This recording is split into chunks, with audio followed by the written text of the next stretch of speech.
नमस्ते भाई, नमस्ते। जो भी देख रहा है सबको नमस्ते नमस्ते कर दो नीचे। पहले बताओ कितने टास्क किए, जितने असाइंड है अपनी जिंदगी में फाड़ो कि नहीं फाड़ो। चाहे कसरत करने से, किताब पढ़ने से, कोई नॉवल पढ़ने से, कोई भी चीज़ से तुम्हारी जिसमें तुम्हारी बुद्धि की खूबसूरती बढ़े, चार चांद लगे तुम्हारी जिंदगी में। जो तुम काम कर रहे थे उसमें स्फूर्ति से तुम आगे बढ़ो।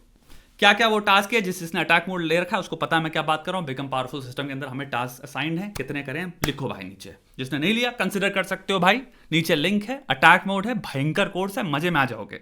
ना आए मजे में, नाम बदल देंगे हम अपना, रख देंगे अपना नाम Justin Trudeau. I tell you why I am making this video. Life में बहुत कम बार होता है ऐसा जब इतना गजब टॉपिक मिलता है, क्योंकि तुमको दो बहुत भयंकर फिनोमेना दिखेंगे। एक राइज दिखेगी कैसे करिज्मेटिकली पूरा पूरा इंटरनेशनल मीडिया सठिया गया था। मुझको याद है जब इलेक्ट हुआ था, सब खूबसूरत कितना सुंदर है, कितना सुंदर है, सुंदर है तो काबिल है, सुंदर है तो काबिल है, सुंदर है तो काबिल है। What is beautiful is good. Fallacy का इससे बड़ा प्रचार नहीं मैंने देखा था अपनी जिंदगी में। मैंने माथा पड़े बैठा था, मैंने कहा कितने उल्लू के पट्टे होते हैं लोग। जो लोग जिन्हें हम कहते हैं ये समझदार हैं, यानी कि भाई इंटरनेशनल न्यूयॉर्क टाइम्स, गार्डियन, ये सारी तुम्हारी जो सपोजिटली बहुत पढ़े लिखे लोग हैं, जो कि सपोजिटली जो थिंकर्स हैं हमारे समाज के, चपटे हुए हैं भाई दिमाग से। वो भी आदमी बह गया था, संसार बह गया था, लोग बह गए थे। मुझे याद है उसकी पिक्चर आ रही है, नीचे कमेंट आते थे हजारों लड़कियों के, औरतों के, कि इतना सुंदर मर्द, और वहीं कोई सुंदर पॉलिटिशियन हो जाए। सब आदमी का दिमाग। आज सुनो इससे गजब स्टोरी। सीन ऑलमोस्ट बदल चुका है इंडिया कनाडा में। भैया कनाडा ने तुम्हारे जस्टिन ट्रूडो ने आउट ऑफ नोवेयर एलिगेशंस डाले हैं, एविडेंस नहीं, एलिगेशन डाल के अक्यूज कर दिया इंडिया को। इंडियन गवर्नमेंट के द्वारा असैसिनेशन कराया गया है चाइना में वाह कनाडा में। किसका कराया गया भाई उसके बारे में बात कर लें। ये इंसान अलेजिडली खालिस्तान टाइगर फोर्स का चीफ था। According to Khalistan extremism monitor, Punjab police उसको 2010 में इसके खिलाफ एक पहली तुम्हारे पुलिस केस फाइल हुई थी भैया, because of explosion near a Hindu temple. और पुलिस केस फाइल हुए थे इस पे 2015 में और 2016 में। किस चीज पे भैया? ये प्लॉट कर रहे थे किलिंग्स ऑफ रिलीजियस लीडर्स। 2018 में कनेडियन सरकार इनको उठा चुकी है एक बार, फिर उसके बाद उनको रिलीज कर दिया गया। 2020 में जुलाई में भारत सरकार ने इनको घोषित कर दिया था ये डेजिग्नेटेड टेररिस्ट हैं। तो उस इंसान का हत्या हो गई है। जस्टिन ट्रूडो के अगर किसी को इतिहास पता है ना, थोड़ा सा भी अगर को तुम पढ़ता है, तो मैं एक चीज पता चलेगा उसकी पर्सनालिटी में दो तीन चीजें दिखेंगी जो तुम काइंड ऑफ नोटिस करोगे। अब यहाँ पे मैं एलिजिडली ऑब्वियसली मैं यहाँ पे हाइपोथेसिस ड्रॉ कर रहा हूँ, थ्योरीज हैं ये। पहला है नार्सिसिज्म का आपको दिखता है, टपक रहा है। तुम ये जो भौंक दियो एकदम भयंकर तरह से, और तुम इसके वीडियोस भी देखोगे जहां पे चाइना का जो जहां कैमरा लगा है ना, चाइना के जो प्रीमियर है उससे भी ये भड़स कर लेता है बेमतलब, क्योंकि उसको पता कैमरा लगा यहाँ पे, मुझे डेमोक्रेसी का हीरो बनना है।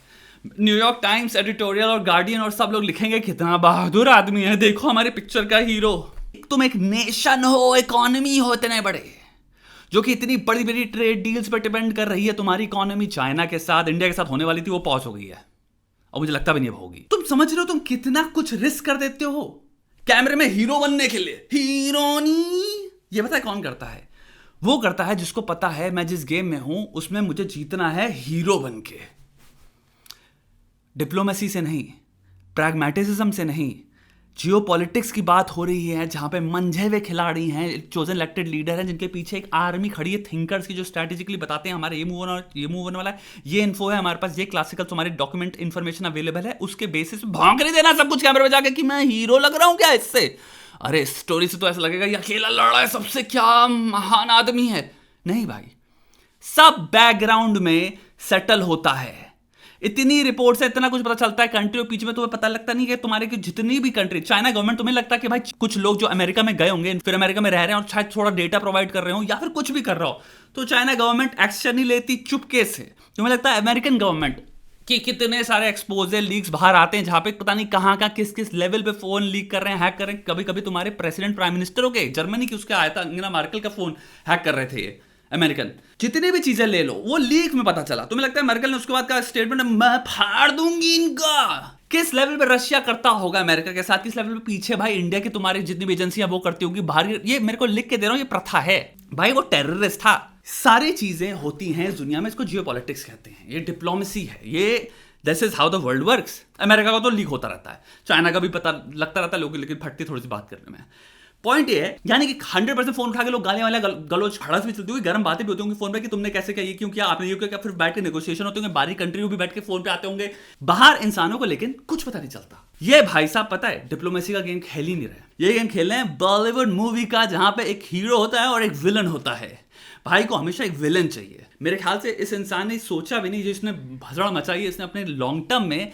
एक तो जो पोजीशनिंग इंडिया की इस वक्त इतनी खतरनाक है in terms of benefit for तुम्हारे, अमेरिका को, चाइना के अगेंस्ट तुमको चाहिए कोई ना कोई, जापान को चाहिए, कोरिया को चाहिए, सब काहे को इंडिया फिर बैठ के वो कर रहे हैं, तुम्हारी ऑर्गेनाइजेशन बना रहे हैं, सडनली झुक रहे हैं, सडनली हमारे साथ काम कर रहे हैं, मरे पड़े हैं, यूके से लेकर सबके सब, ऑस्ट्रेलिया, जापान, साउथ कोरिया, जितने भी हैं इन सब की डिपर ले रही है चाइना की स्ट्रेंथ से। तो भाई सबको हमारी जरूरत है जियोपॉलिटिकली।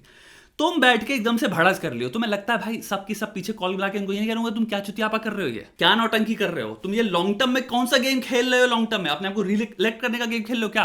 या फिर तुम्हारे बगल में तुम्हारे पार्टी में कुछ मेंबर है जिन्होंने तुमसे करवाया है, या फिर तुम भावुकता में नार्सिसिज्म वाला चीज होगा कि यहाँ पे कैमरा लगेगा, मैं यहाँ पे एक हीरो मोमेंट दिखाता हूं, मैं खड़ा होऊंगा, ठोक दिया एलिगेशंस, रेपरकशंस, कॉन्सिक्वेंसेस, बहने दो। इसके इतने लॉन्ग टर्म कॉन्सिक्वेंसेस जिसके आप सोच नहीं सकते।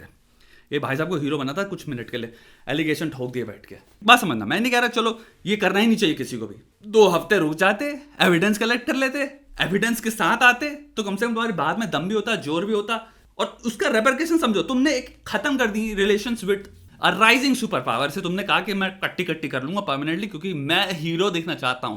क्या ये प्रमाण नहीं है एक नंबर के मूर्ख का? ये पहली बार नहीं हुआ ये हीरो बने हैं। 2020 में जब तुम्हारे फार्मर्स के वो चल रहे थे प्रोटेस्ट, जो एक बात समझना, अमेरिका में कभी कोई प्रोटेस्ट चल रहा तो कभी देखा मोदी जी आके बोले कि ये जो हो रहा है अमेरिका में बहुत गलत हो रहा है? कभी कभी सुनो जापान बोले इंडिया में कोई भी प्रोटेस्ट चल रहा है, किसी भी चल रहा है, जापानीज का जो भी इस वक्त चल रहा है प्राइम मिनिस्टर, वो कहेगा अरे ये जो चल रहा है ये कोई चलन है ही नहीं, ये नहीं होता। क्योंकि आदमी को पता है मैं एक शब्द बोल के बहुत रिश्ते तबाह कर सकता हूं, मेरी डिप्लोमेसी डिस्ट्रॉय हो सकती है, जितनी चीजें पीछे डॉक्स चल रहे हैं, जितने भी तुम्हारे अग्रीमेंट चल रहे हैं, पता नहीं क्या क्या आगे चल के होने वाला है। इसका मतलब ये नहीं कि भाई तुम्हें खड़ा नहीं होना चाहिए। जब तुम पूरी कॉस्ट कंसिडर कर लो और तुम उसके बाद एक बैठ के डिसीजन लो कि ठीक है मैं क्या कॉस्ट बेयर कर सकता हूं on the shoulders of my principles, और उसके लिए इसीलिए इतने ढंग से हम जब तक पूरा एविडेंस नहीं हो जाता तब तक हम बाहर नहीं आएंगे, वो नहीं करेंगे क्योंकि हमें पता है कॉस्ट इसकी खराब है। बट ये भाई साहब की हिस्ट्री है, 2020 में तब भी बोले थे, और हीरो बनने में यही प्रॉब्लम होती है। खूबसूरती, करिश्मा, ये सब नौटंकियां, पानी लो और मुंह पे मार लो। ये साइकोलॉजी का एक सबसे खतरनाक खूबसूरत एग्जाम्पल है, कैसे मास स्केल पे तुम्हारे सामने एक साइकोसिस एक्सपोज हुआ है।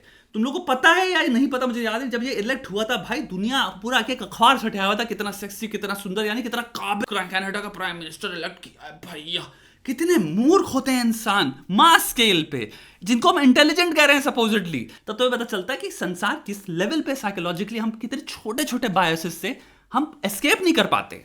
महामूर्ख वो है प्राइम मिनिस्टर। लिबरल्स इसके प्रोमिस से तुम्हारे जितने भी क्लाइमेट चेंज के, फ्रैकिंग के, तुम्हारे ऑयल एक्सट्रैक्शन के, इन सब के उसने वो भी पूरे नहीं किए हैं। तो इसलिए ऐसा नहीं है कि भाई लिबरल्स के लिए जो प्रोमिस किए थे, लिबरल के ऐसा होने के चक्कर में बहुत कुछ करके आओ, वो भी नहीं किए।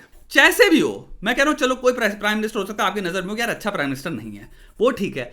ऐसे कैमरे में माइक लेके मूर्खता वाली हीरो बनने के लिए तुम जैसे कोई पिक्चर चल रही हो, कौन करता है मुझे बताओ, कौन प्राइम मिनिस्टर करता है ऐसा काम? अबे इतनी तो डिप्लोमेसी सबको आती है भाई।